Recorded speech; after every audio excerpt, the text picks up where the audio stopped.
Assalamualaikum warahmatullahi wabarakatuh. Perkenalkan, nama saya Tri Arsila dari Departemen Administrasi Pendidikan kelas 3A Universitas Pendidikan Indonesia.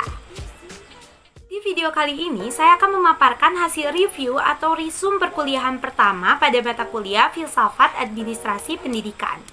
Baik, langsung saja sebelumnya saya akan menjelaskan terlebih dahulu apa itu filsafat. Dalam bahasa Yunani, filsafat itu berasal dari dua kata, yaitu philo dan sophia. Philo yang berarti mencintai dan sophia yang berarti kebijaksanaan atau kebenaran. Sehingga filsafat itu berarti mencintai suatu kebenaran atau kebijaksanaan.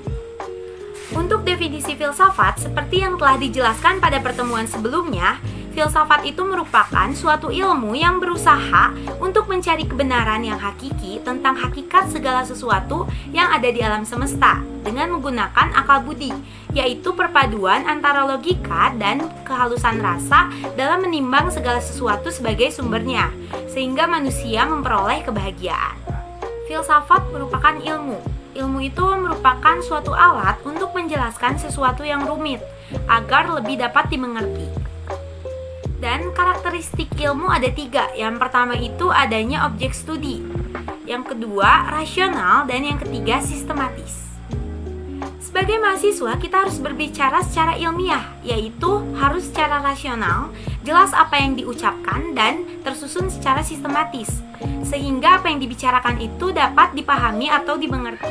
Seperti yang dikatakan sebelumnya, filsafat itu mencari kebenaran dengan menggunakan akal budi, yaitu perpaduan antara logika dan kehalusan rasa atau perasaan. Sehingga sebagai manusia, kita harus menggunakan keduanya, yaitu logika dan perasaan, untuk memperoleh kebahagiaan, yaitu ujung dari suatu filsafat. Selanjutnya, konsep pendidikan. Konsep pendidikan terdiri dari 2, yaitu nampak dan tidak nampak. Seperti dalam pandangan masyarakat, melihat pendidikan itu melalui sesuatu yang nampak. Seperti pengetahuan masyarakat tentang sekolah yang hanya sebatas gedung, fasilitas, dan lain-lain.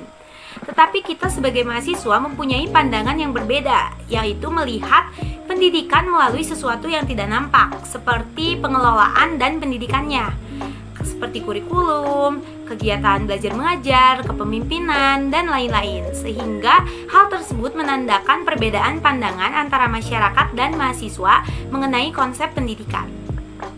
Setelah tadi membahas tentang filsafat, sekarang saya akan memaparkan mengenai filsafat administrasi pendidikan sesuai dengan yang dijelaskan pada pertemuan sebelumnya. Filsafat administrasi pendidikan merupakan disiplin ilmu pendidikan yang membahas rumpun khusus seperti pendidikan. Nah, ilmu ini tuh membahas tentang pendidikan dari sudut pandang kerjasama antar manusia dalam mengembangkan potensi peserta didik sesuai dengan tujuan pendidikan, yaitu kedewasaan melalui pembelajaran seperti tujuan, proses belajar, sistem pendidikan, dan sumber-sumber yang digunakan secara efektif dan efisien. Nah, mengembangkan potensi di sini tuh maksudnya adalah mengkoordinir peserta didik agar mencapai kedewasaan melalui pendidikan.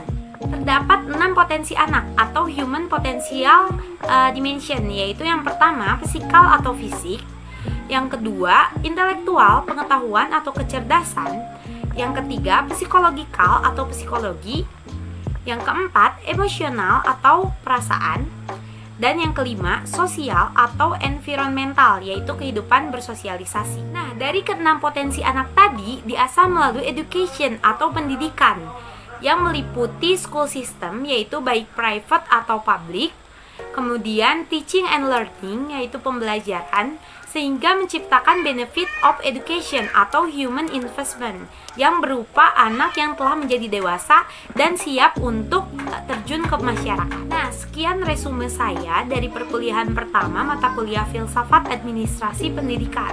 Terima kasih dan mohon maaf bila ada salah kata atau salah perbuatan. Wassalamualaikum warahmatullahi wabarakatuh. See you!